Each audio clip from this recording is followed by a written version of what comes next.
And to have someone else out there to say like, hey, I went through it, it's hard, but you can totally do it, is sometimes that kick that people need to just get over that finish line. It's awesome.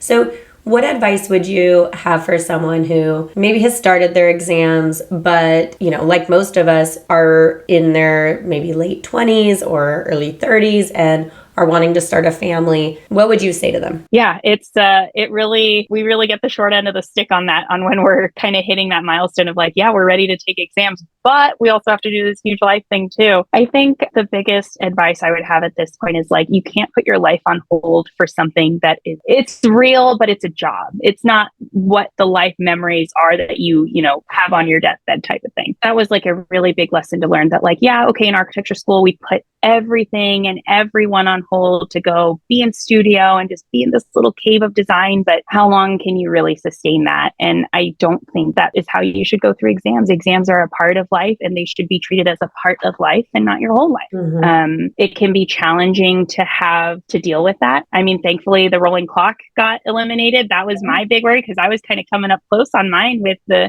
having to take 2 years off just for health reasons alone. And then, you fail one, you fail it again, they extend the probation period. And it was really kind of coming down to the wire for me. I'm really glad that's gone, but at least in most states. But I would just say that like life is going to continue happening regardless of if you take these exams or not. And the best thing you can do is incorporate it as a part of your life. Just know that it's going to be there. Know that you're going to have stuff going on. Plan around it as best as you can, and really just try to be dedicated to it when you're in it. You can't dedicate yourself 24/7 for 365 days. So commit to what you're going to commit to and then see it through, and hopefully you pass. And if not, welcome to the rest of us. Like, we've all been there. Yes. Welcome to what it's actually like to take the exams. Yeah. Yes. Oh my gosh. It's a wild, wild ride.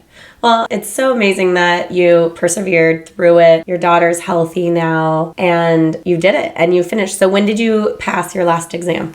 Final ARE was in the summer, and then I had to take a little bit of a break for life stuff. Mm-hmm. And then I took my CSE in December. So I finished in December, and then because of how the renewal timelines work, I had to wait until January to file because that's my birthday.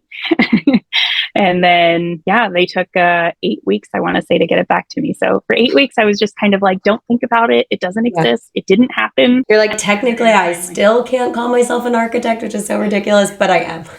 They give it to you on the paper and they explicitly say, like, you are still not allowed. You're like, really, after all this, please. Oh my gosh. So how do you feel now? Is there a big weight off your shoulders? You're celebrating? Yes, we celebrated big time this weekend. We had my stamp party. It's something I had been looking forward to the whole time, basically. I was like, I know I'm going to have a stamp party and it's going to be epic. And it was. The wait, I really thought it would be like a miracle of like, oh, what now? But it's kind of like a fog. I think it took me so much longer than I expected. I really thought I would get in and out within a year, maybe a year and a half tops. And here we are 3 years later. And it's just kind of like, how do I unlearn these habits of like having built up tension? And, as much as I was like studying away for like, a couple hours at a time at night, I would be taking practice exams on my phone while I could. It's like weird kind of to come out of that and learn how to have fun again. I think it's so good that you are saying that, because I think sometimes we do expect like a whole shift to happen once we get our license. It's like, we're finally a licensed architect, but life kind of just continues on. And I had to actually like force myself to celebrate and be really consciously appreciative of where I was, because I felt that I'm like, okay, now what, and I'm like, no, appreciate it. Like, I have been wanting to get to this point for so long, and I do. And now still I'm like, I can't believe that I'm here. I did it. And so I'll remind myself of it. But it is true that it's like, life does continue on, and now you have some extra hours in your day, but we're so used to this like routine. And there is something like the stressors that it creates this dopamine release because we're getting in there, we're taking our exams. It's not like we like it, but it does create something. And so, now leaving that behind, it's kind of like, okay, well, now I guess what's the next goalpost? So it's good to just be happy with the now. Yeah, it's been a good lesson in life, and just all of those things, kind of learning to just take a breath and just like, hey, we did it. I definitely was a little hesitant for a bit about celebrating. I was like, no one cares. It took me too long. It's kind of not a big deal. People get their license all the time. And my husband was like, absolutely not. We are having a giant party and you are going to be happy about it. And I'm so glad we did. Everyone that came by was, I mean, at some point in my life, they had heard me say that. So it felt really good to finally be like, oh, we did it. We all did it. And, so many of them were the ones helping me with my daughter, and couldn't be more grateful. Yeah, it really does take a village. And I think that having a stamp party like you, I had actually never seen people do that. And so I'm like, is it too late for me to have one of those? Because I think it's a genius idea. Your cake she had a cake, and I'll see if I can steal the photo from her, but she had a cake with the actual stamp on it. And I think that is just like such a beautiful way to celebrate. I have a coaching program called Mind Over ARE, and one of the things I talk about a lot in there is making sure to celebrate, and celebrating every milestone, whether you pass or you fail, but having some sort of idea of a celebration before you even get in there and take it. And I think that one that you had is like, I haven't heard anyone come up with that idea yet. I think it's just brilliant. So I love it. Yeah, I can take some credit for it. The office I worked at would do it in like a different way for everyone that would pass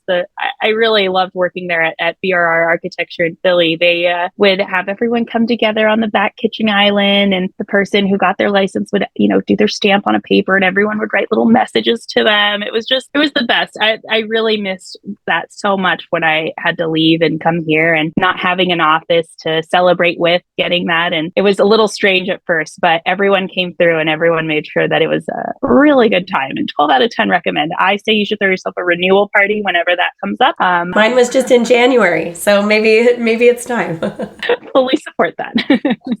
I love that. It's great to be a part of a supportive community like that too, like your old job, because I don't think people really do that. And it is something to celebrate and be proud of. So I love that. Definitely uncommon. Most people were not so fortunate to have that. Yeah.